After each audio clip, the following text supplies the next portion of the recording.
नमस्कार। घड़ी में रात के 9 बज चुके हैं और वक्त हो गया है आपके पसंदीदा बुलेटिन प्राइम टाइम एट 9 का, जहां मिलती है आपको प्रदेश की हर ताजा खबर। आप देख रहे हैं बीबीसी राजस्थान और मैं हूं आपके साथ निखिल। चलिए शुरुआत करते हैं आज की सबसे अहम खबरों के साथ। डालते हैं एक नजर आज की सुर्खियों पर। केंद्रीय मंत्री अर्जुन राम मेघवाल का भीलवाड़ा दौरा, एयर कनेक्टिविटी पर जोर, कमर्शियल फ्लाइट शुरू करने का वादा। उदयपुर में वंदे गंगा जल संरक्षण अभियान शुरू, दूध दलाई पर भव्य आयोजन। उदयपुर पहुंचे प्रभारी सचिव टी रविकांत, मानसून तैयारी और बिजली आपूर्ति की समीक्षा। कांग्रेस के जिला अध्यक्षों का आवासीय प्रशिक्षण शिविर, अजमेर में संगठन सृजन पर हो रहा मंथन। फतेहपुरा तहसील पंचायत पर बीजेपी का कब्जा, 2 निर्दलीय के समर्थन से मिली सत्ता। भीलवाड़ा गोपालगंज माहेश्वरी समाज चुनाव में मुकेश अध्यक्ष, रामनिवास लड्ढा बने सचिव, 133 वोटों से जीते। जनगणना ड्यूटी से गायब 10 प्रकरणों पर एफआईआर के आदेश, जयपुर नगर निगम सख्त कार्रवाई करने के आदेश। अनु मीणा सुसाइड केस में आरोपी एक्सीएन गौतम मीणा फरार, घर पर ताला, फोन बंद, तलाश में जुटी पुलिस। सचिन पायलट का केंद्र पर हमला, बोले महंगाई बेरोजगारी पर ध्यान नहीं। एआईसीसी महासचिव केसी वेणुगोपाल जयपुर पहुंचे, पुष्कर में जिला अध्यक्षों के प्रशिक्षण शिविर में लेंगे भाग। दानपुर तहसील पंचायत में पहली बार आपकी जीत, फिल्मी ड्रामे के बाद सोनल भूरिया बनी अध्यक्ष। तो ये थी आज की बड़ी सुर्खियां। बढ़ते हैं खबरों की पूरी रिपोर्ट की ओर विस्तार से। केंद्रीय कानून एवं न्याय मंत्री अर्जुन राम मेघवाल टेक्सटाइल सिटी भीलवाड़ा के दौरे पर रहे। यहाँ भीलवाड़ा टेक्सटाइल ट्रेड फेडरेशन के अभिनंदन समारोह में शामिल होने के साथ उन्होंने सांसद दामोदर अग्रवाल से मुलाकात की और हमीरगढ़ एयर स्ट्रिप का निरीक्षण भी किया। मेघवाल ने कहा कि भीलवाड़ा में रेलवे और एयर कनेक्टिविटी की कमी है, कमर्शियल फ्लाइट शुरू कराने का पूरा प्रयास किया जाएगा। उन्होंने हमीरगढ़ स्थित हवाई पट्टी का निरीक्षण किया। समारोह को संबोधित करते हुए मेघवाल ने कहा कि भीलवाड़ा की रोड कनेक्टिविटी तो बेहतर है, लेकिन रेलवे और एयर कनेक्टिविटी की भारी कमी है। उन्होंने भरोसा दिलाया कि यहाँ कमर्शियल फ्लाइट शुरू करने के लिए पूरा प्रयास होगा। इस मौके पर सांसद दामोदर अग्रवाल ने कहा कि भीलवाड़ा देश की वस्त्र नगरी है। यहाँ का टर्नओवर करीब 35,000 करोड़ रुपए है और हजारों करोड़ का निर्यात होता है। ये जिले की औद्योगिक क्षमता का प्रमाण है। सांसद ने केंद्रीय मंत्री से आग्रह किया कि हमीरगढ़ हवाई पट्टी के विकास और एयर कनेक्टिविटी से उद्योग, व्यापार और निर्यात को नई दिशा मिलेगी। उन्होंने मेगा टेक्सटाइल पार्क के लिए भीलवाड़ा को प्राथमिकता देने की मांग की। उदयपुर में वंदे गंगा जल संरक्षण जन अभियान का भव्य शुभारंभ हुआ। जनजातीय क्षेत्रीय विकास मंत्री बाबूलाल खराड़ी, प्रभारी सचिव टी रविकांत और जिला कलेक्टर गौरव अग्रवाल की मौजूदगी में दूध तलाई पर जिला स्तरीय कार्यक्रम आयोजित हुआ। कैबिनेट मंत्री ने झील किनारे जल एवं पीपल पूजन किया और वन विभाग नर्सरी में पौधारोपण भी किया। कैबिनेट मंत्री बाबूलाल खराड़ी सहित सभी अतिथियों ने वन विभाग नर्सरी परिसर में पौधारोपण कर पर्यावरण संरक्षण का संदेश दिया। इसके बाद मंत्री ने झील किनारे जल एवं पीपल का पूजन किया। कार्यक्रम में प्रभारी सचिव टी रविकांत, जिला कलेक्टर गौरव अग्रवाल, नगर निगम आयुक्त अभिषेक खन्ना, सीईओ जिला परिषद पीरमाराम, एडीएम प्रशासन दिव्येंद्र सिंह राठौड़, एडीएम सिटी जितेंद्र ओझा, मुख्य वन संरक्षक महेश गुप्ता मौजूद रहे। समाज सेवी प्रमोद सामर, गजपाल सिंह, पुष्कर तेली सहित कई जनप्रतिनिधि और बड़ी संख्या में आमजन शामिल हुए। अधिकारियों ने बताया कि अभियान के तहत 5 जून तक जिले भर में श्रमदान, स्वच्छता जागरूकता रैली और जल संरक्षण के कार्यक्रम होंगे। शासन सचिव राजस्व एवं निवेशन विभाग तथा उदयपुर जिले के प्रभारी सचिव टी रविकांत आज उदयपुर दौरे पर रहे। जिला कलेक्ट्रेट के मिनी सभागार में उन्होंने अधिकारियों की समीक्षा बैठक ली। आगामी मानसून को देखते हुए प्रशासनिक तैयारियां पुख्ता करने के निर्देश दिए।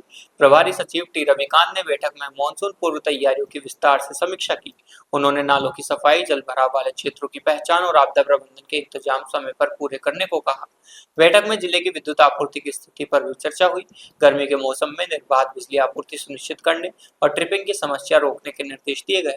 साथ ही मौसमी बीमारियों से निपटने के लिए चिकित्सा विभाग को अलर्ट रहने को कहा गया। प्रभारी सचिव ने संपर्क पोर्टल पर लंबित प्रकरणों की विभागवार समीक्षा की। लंबे समय से पेंडिंग मामलों पर नाराजगी जताते हुए संबंधित अधिकारियों को सख्त निर्देश दिए। उन्होंने कहा कि आमजन की शिकायतों का त्वरित समाधान सरकार की प्राथमिकता है। बैठक में जिला कलेक्टर गौरव अग्रवाल ने जिले में चल रहे विकास कार्यों और मानसून तैयारियों की जानकारी दी।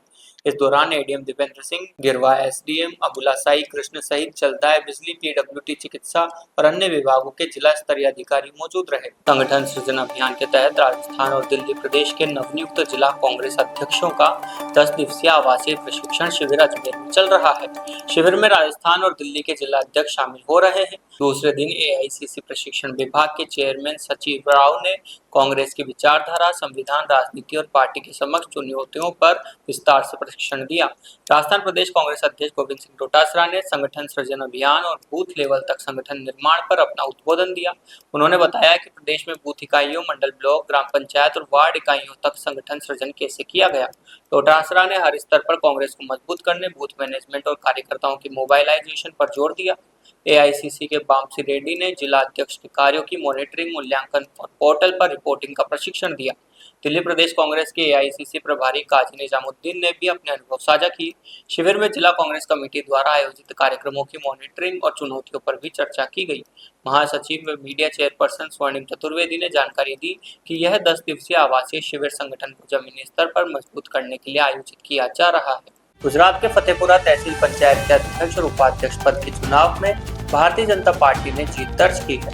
2 निर्दलीय सदस्यों के समर्थन से बीजेपी उम्मीदवारों को जीत हुई और पंचायत पर बीजेपी ने सत्ता हासिल कर ली। आज हुई आधिकारिक चुनाव प्रक्रिया के बाद बीजेपी की अल्पा डामोर फतेहपुरा तालुका पंचायत की अध्यक्ष चुनी गई। वहीं सरला पारगी उपाध्यक्ष पद पर निर्वाचित हुई। चुनाव अधिकारी के अनुसार फतेहपुरा तालुका पंचायत में कुल 18 सदस्य हैं। आज की बैठक में 16 सदस्य मौजूद रहे, जबकि कांग्रेस के 2 सदस्य गैर हाजिर रहे। मौजूद 16 सदस्यों में बीजेपी के पास अपने 7 निर्वाचित सदस्य थे। दूसरी ओर कांग्रेस और आम आदमी पार्टी के गठबंधन के कुल 7 सदस्य मौजूद थे। चुनाव में सबसे बड़ा मोड़ तब आया जब सभा में मौजूद 2 निर्दलीय सदस्यों ने बीजेपी के पक्ष में मतदान किया।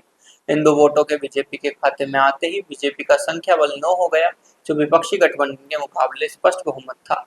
कांग्रेस के 2 सदस्यों की गैरहाजिरी और निर्दलीयों के साथ से बीजेपी ने फतेहपुरा पंचायत की सत्ता हासिल कर ली। जीत की आधिकारिक घोषणा होते ही तालुका पंचायत कार्यालय के बाहर जमा बीजेपी कार्यकर्ताओं ने विजेता प्रतिनिधियों को बधाई दी और जश्न मनाया। वस्त्र नगरी भीलवाड़ा के भोपालगंज क्षेत्र में माहेश्वरी समाज के चुनाव संपन्न हुए। अध्यक्ष पद पर मुकेश अजमेरा और सचिव पद पर रामनिवास लड्ढा ने जीत दर्ज की। मुकेश अजमेरा ने 133 वोटों के बड़े अंतर से जीत हासिल की, जबकि सुभाष वाहेती गुट को करारी हार का सामना करना पड़ा। चुनाव में कुल 319 मतदाताओं ने मतदान किया। अध्यक्ष पद के लिए मुकेश अजमेरा को 226 वोट मिले, वहीं उनके प्रतिद्वंदी जागेटिया को 93 वोट मिले। इस तरह अजमेरा 133 वोटों से विजयी हुए। सचिव पद पर रामनिवास लड्ढा चुने गए। चुनाव में समाजजनों ने विकास, एकता और सक्रिय नेतृत्व की प्राथमिकता दी। मुकेश अजमेरा रामनिवास लड्ढा गुट की जीत से समर्थकों में जबरदस्त उत्साह है। समाज को उम्मीद है कि नई टीम सामाजिक कार्यों को गति देगी और युवाओं को अधिक अवसर प्रदान करेगी। चुनाव प्रक्रिया पूरी तरह लोकतांत्रिक तरीके से संपन्न हुई। सभी पक्षों ने अनुशासन और मर्यादा का पालन किया, जो समाज की जागरूकता और संगठनात्मक शक्ति को दर्शाता है। राष्ट्रीय कार्य में लापरवाही, अब सरकारी कर्मचारियों को भारी पड़ने वाली। जनगणना 2027 की ड्यूटी से नदारद रहने वाले 10 प्रगणकों पर जयपुर नगर निगम ने एफआईआर दर्ज कराने के आदेश दिए। ट्रेनिंग और नोटिस के बावजूद ड्यूटी पर नहीं पहुंचने वाले शिक्षकों कर्मचारियों पर जनगणना अधिनियम 1948 की धारा 11 के तहत कार्रवाई होगी। दरअसल कई शिक्षकों और कर्मचारियों को प्रगणक के रूप में जनगणना ड्यूटी सौंपी गई थी। ट्रेनिंग लेने और नोटिस मिलने के बाद भी ये अपने आवंटित एचएलबी में अनुपस्थित मिले। ड्यूटी से लगातार गायब रहने पर नगर निगम ने 10 प्रगणकों की सूची जारी कर उनके खिलाफ एफआईआर के आदेश दिए हैं। सूची में शामिल ज्यादातर नाम सरकारी स्कूलों के शिक्षकों के हैं। नगर निगम ने उनके मोबाइल नंबर और एचएलबी नंबर सहित पूरी डिटेल सार्वजनिक की है। प्रशासन ने साफ किया है कि जनगणना और जैसे संवेदनशील काम में कोताही करने वालों को बख्शा नहीं जाएगा। इस कार्रवाई के बाद अन्य कर्मचारियों में भी हड़कंप मच गया है। जयपुर के चर्चित अरुण मीणा सुसाइड केस में आरोपी एक सीएन गौतम मीणा फरार है। घटना के 38 दिन बाद भी पुलिस के हाथ खाली है। मानसरोवर स्थित आलीशान बंगले पर ताला लगा है और आरोपी का फोन भी बंद आ रहा है। पुलिस की टीमें लगातार तलाश में जुटी है। अनु मीणा ने 7 अप्रैल को आत्महत्या की थी। 15 मई को अनु के भाई नीरज ने पुलिस को शिकायत दी। मामले में पीड़ित परिवार के बयान दर्ज हो चुके हैं, लेकिन आरोपी गौतम मीणा अब तक गिरफ्त से दूर है। मानसरोवर स्थित गौतम मीणा के घर मुख्य दरवाजे पर ताला लगा मिला। बाहर पुराने अखबार और गंदगी पड़ी थी। पड़ोसियों ने बताया कि 7 अप्रैल की घटना के बाद से ही घर में कोई नहीं आया। उसका मोबाइल भी स्विच ऑफ है। सूत्रों के मुताबिक गिरफ्तारी के डर से गौतम मीणा ने न्यायालय में अग्रिम जमानत याचिका दायर की। वह पुलिस की जांच से बचने का रास्ता ढूंढ रहा है। मामले की गंभीरता को देखते हुए जांच एसीपी मानसरोवर आदित्य कांकड़े को सौंपी गई है। पुलिस डिजिटल एविडेंस और कॉल डिटेल खंगाल रही। 10 दिन से ज्यादा बीतने के बाद भी आरोपी का कोई सुराग नहीं लगने से पीड़ित परिवार में आक्रोश है। जयपुर में मीडिया से बातचीत में कांग्रेस नेता सचिन पायलट ने केंद्र सरकार पर तीखा हमला बोला। पेट्रोल डीजल के बढ़ते दाम, महंगाई और नीट पेपर लीक को लेकर सरकार को घेरा। पायलट ने कहा कि सरकार का एक ही एजेंडा है, चुनाव जीतना और विपक्ष को बदनाम करना। सचिन पायलट ने कहा कि चुनाव नतीजों के बाद रोज पेट्रोल डीजल के दाम बढ़ रहे हैं। जनता घर बोझ डालना था तो पहले बताते, अब कह रहे हैं बचत करो। खाने का तेल कम खाओ, सोना मत खरीदो। पेट्रोल डीजल महंगा होने से हर चीज महंगी होती है, लेकिन सरकार का महंगाई पर ध्यान नहीं है। पायलट ने कहा कि पेपर लीक छात्र नहीं कर रहे, शिक्षा माफिया कर रहा है। सरकार ने कितने माफियाओं को पकड़ा, जिम्मेदारी तय हो, इस्तीफे हों, लेकिन कोई मंत्री इस्तीफा देने को तैयार नहीं।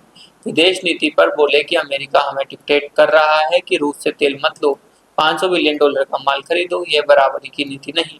ऊर्जा नीति स्वतंत्र होनी चाहिए। उन्होंने निकाय पंचायत चुनाव पर कहा कि कोर्ट बार बार फटकार लगा रहा है, 31 जुलाई तक चुनाव का आदेश है। केंद्र ने कहा कि चुनाव नहीं तो बजट नहीं, फिर भी सरकार बहाने बना रही है। चुनाव से डरते हैं, पोल खुलेगी, कांग्रेस बम्पर जीतेगी। पायलट ने कहा कि पूरी पार्टी और विपक्ष एकजुट है, राजस्थान समेत पूरे देश में आंदोलन करेंगे। अखिल भारतीय कांग्रेस कमेटी के महासचिव संगठन केसी वेणुगोपाल आज जयपुर पहुंचे। एयरपोर्ट पर राजस्थान प्रदेश कांग्रेस कमेटी के अध्यक्ष गोविंद सिंह डोटासरा और कांग्रेस नेताओं ने उनका गर्मजोशी से स्वागत किया। इसके बाद वेणुगोपाल और डोटासरा अजमेर के पुष्कर रवाना हुए, जहां कांग्रेस जिला अध्यक्षों का प्रशिक्षण शिविर आयोजित हो रहा है। शिविर में संगठन को बूथ स्तर तक मजबूत करने, आगामी निकाय पंचायत चुनाव और जन आंदोलनों की रणनीति पर मंथन होगा। शिविर में सभी जिलों के अध्यक्ष, पीसीसी पदाधिकारी और वरिष्ठ नेता शामिल हैं। वेणुगोपाल जिला अध्यक्षों से 1-to-1 फीडबैक लेंगे और बूथ मैनेजमेंट, सोशल मीडिया और जनसंपर्क अभियान पर टिप्स देंगे। कांग्रेस का फोकस महंगाई, बेरोजगारी और पेपर लीक जैसे मुद्दों पर सरकार को घेरने का है। प्रदेश कांग्रेस का कहना है कि इस प्रशिक्षण शिविर से संगठन में नई ऊर्जा का संचार होगा और आगामी चुनावों के लिए कार्यकर्ता तैयार होंगे। गुजरात के धानपुर तहसील पंचायत में आखिरकार आम आदमी पार्टी की बॉडी का गठन हो गया। दिन भर चले सियासी ड्रामे और खींचतान के बाद अध्यक्ष पद के लिए पर्ची निकली, जिसमें आप उम्मीदवार सोनिल भूरिया का नाम निकला। धानपुर के इतिहास में पहली बार आम आदमी पार्टी ने परचम लहराया। धानपुर के राजनीतिक इतिहास में पहली बार आपने जीत दर्ज की है। नतीजा आते ही पार्टी कार्यकर्ताओं और समर्थकों में खुशी की लहर दौड़ गई। चयन प्रक्रिया पूरी होते ही आम आदमी पार्टी के कार्यकर्ताओं ने जीत का जश्न मनाया। ढोल नगाड़ों के साथ एक दूसरे को बधाइयां दी गई, मिठाई बांटी गई। स्थानीय राजनीति में इस नतीजे को ऐतिहासिक माना जा रहा है।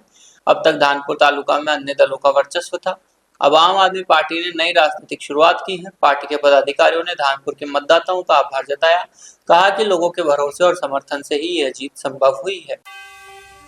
तो ये थी आज की बड़ी खबरें। राज्य की हर छोटी बड़ी हलचल को जानने के लिए जुड़िए हमारे साथ हर रात 9 बजे BBC Rajasthan prime time midnight पर। अगर आप भी अपने क्षेत्र, संस्था, समाज या संगठन की खबरें हमारे साथ साझा करना चाहते हैं तो हमसे संपर्क करें 9414102499 पर और राजस्थान की हर ताजा जानकारी के लिए फॉलो करें और सब्सक्राइब करें हमारे इंस्टाग्राम व यूट्यूब चैनल BBC राजस्थान।